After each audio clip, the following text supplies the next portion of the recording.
should I say anything about that? Oh. So then this new neighbour moves in next door.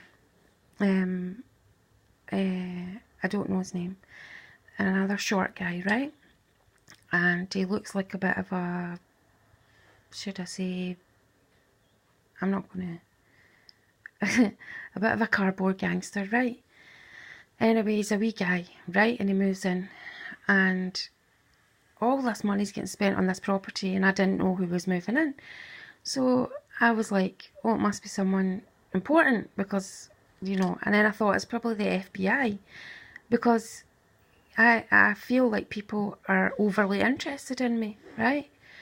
Because I keep myself to myself so much, I think.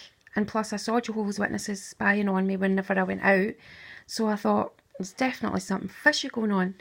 So anyway, as soon as I moved in, the wee guy came over to me. No, before he moved in, all these workmen were there.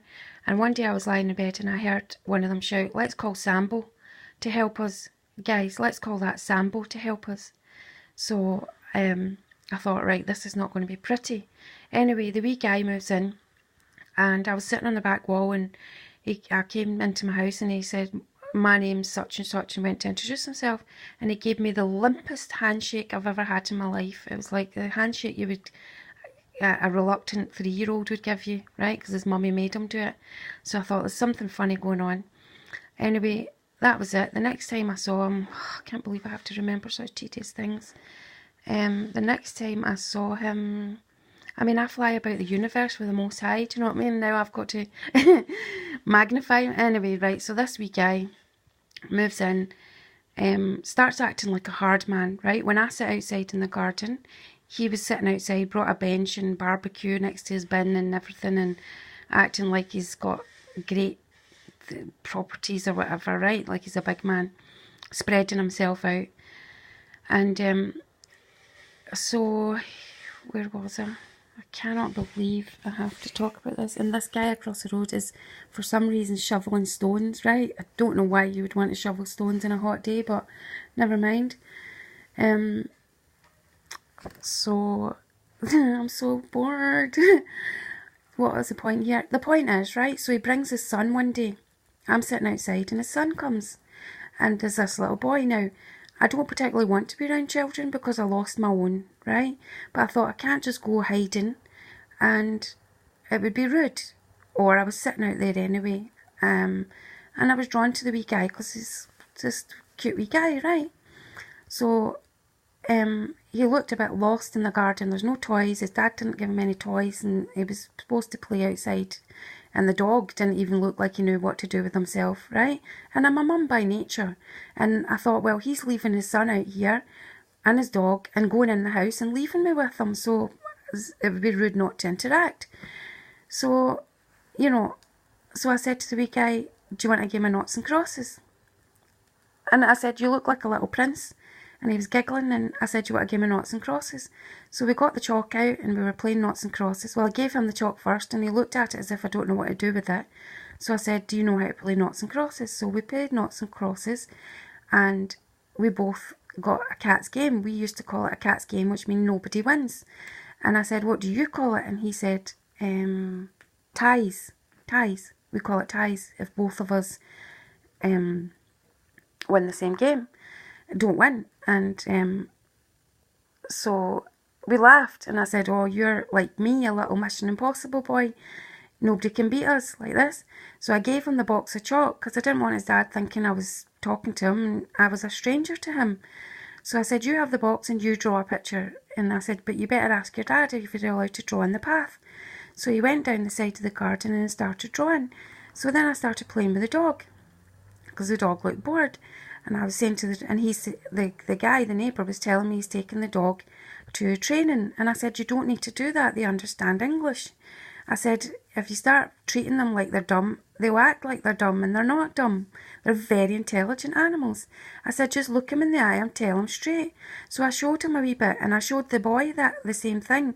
I said, look, the wee boy saying sit, sit, sit, sit, and they wouldn't sit. And I said, you have to look the dog in the eye, tell him, as if you will not get this treat unless you're on your bum. So he did it, and the dog looked at me as if, don't tell him. It was too cute, right? So they sat down, the dog sat down, and he gave him the treat, and the wee boy was like, wow, I've got power. Do you know what I'm saying? I suppose people were teaching me in the past to be authoritative, to get what you need instead of having a tiny little voice. Like women's groups were teaching me, because they were teaching me when I left the skinhead's house how to be authoritative and say, if I don't want something, I don't want it, and to stand my ground, right? So, because as a Jehovah's Witness, they say jump, you say how high, you know. So anyway, the next thing is, I told you about what happened. I was sitting in the garden, and me and that neighbour with the wee boy were getting on fine, until Jim across the road was so jealous that me and the neighbour were getting on fine, he sent his dog over into the garden. Now Jim was raging mad jealous, like raging mad jealous, and I thought he's going to either get the dog to bite the puppy, or he's going to punch this guy's lights out, right? So I didn't want that happening on my account. So I jumped up and said, Jim, just don't let the dog bite the dog, like that. And it calmed the situation down, and the wee guy next door calmed down a bit, and Jim stood over him as if you even dare talk to her again, I'll kill you. And he was scared. The wee guy next door was scared. So I went in the house thinking, well, it's none of my business. I don't want Jim in my garden because he keeps calling police, but at the same time, I can't stop him from speaking to my neighbour, right? And it's nothing to do with me. So I went in the house and got myself a drink and came back out, and who's standing at my front door? Jim. Now, if you phone police on a neighbour and then stand at their front door, I don't think that's very... what is that asking for? Trouble. So I shouted at Jim and said, get out of my garden. You will not call police on me and then put your feet in my garden. No way, get out. He started calling me a screwdriver. You're a screwdriver. And I said, what? Because I won't shag you. Like that. Yes, I shouldn't have said it, but when you call someone a screwdriver when they're not a screwdriver, it's rude, right? So then all of a sudden I think to myself, I cannot associate with the guy next door. I can't associate with him. And he went in a mood with me, right? Because we were getting on fine. We were having a laugh. He was telling me all about his family, all about his wife, all about his previous history in jail, all about, you know, things like that. We were exchanging friendship, right? Now, I had to cut it short because I didn't want him getting a doing. I didn't want Jim knifing him, because that is the kind of man Jim is. Right? So what does the guy next door start doing? Starts going in a mood with me. I said to him, and letting his dog shit in my garden. I said, mate, I did say, you know, you could park your car in my garden. I says, but if you're going to let your dog shit in my garden, you're going to have to move your car. He said, you said I could move it. I says, yes, well, I'm changing my mind. Right? Now I know that because I let him put his car in my garden, Jim is getting annoyed and he's going to start with me. So to keep the peace, you keep your life to yours and I'll keep my life to mine. Right? No, it did not work like that. The guy next door starts getting seriously angry with me because I won't come out and I won't rub Jim's face in it. Right? Now, who's to blame in this situation? Yes, it's Jim. But it's also the little guy next door who deliberately puts music on first thing in the morning and puts music on singing like No Woman, No Cry, things like this to try and irritate me. He's not a woman, so why would he play that song first thing in the morning, right? And when I speak to him from my window and say, could you please take the shit out my garden, he blows me kisses. So, do I need to say any more, Lord? No, darling, you did very well. So the moral of this story is, police have been coming to my door the past few months. Should I keep talking? Finish it.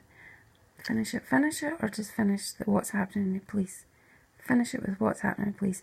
Police came and they keep saying, your neighbour's worried about you. I said, well, thank you very much about my neighbour being worried about me, but I'm absolutely fine. Well, how do we know you're fine? Let us in your house. I said, well, I'll show you my curry that I've just made. Here's the curry I've just made. Then they came again and they said, why won't you speak to a social worker? Now, the reason I asked for a social worker, well, I didn't. I asked for DLA money so I could employ a carer, because when I go outside, I need a jag. When a light flashes in my eyes and I can't jag myself. So they won't give me the money. So they said, we'll get a social worker to help you. What do you need help with? I said, I need to go to a doctor. because the doctor that won't deal with me because he says I'm too stressed. So I had to reapply a doctor.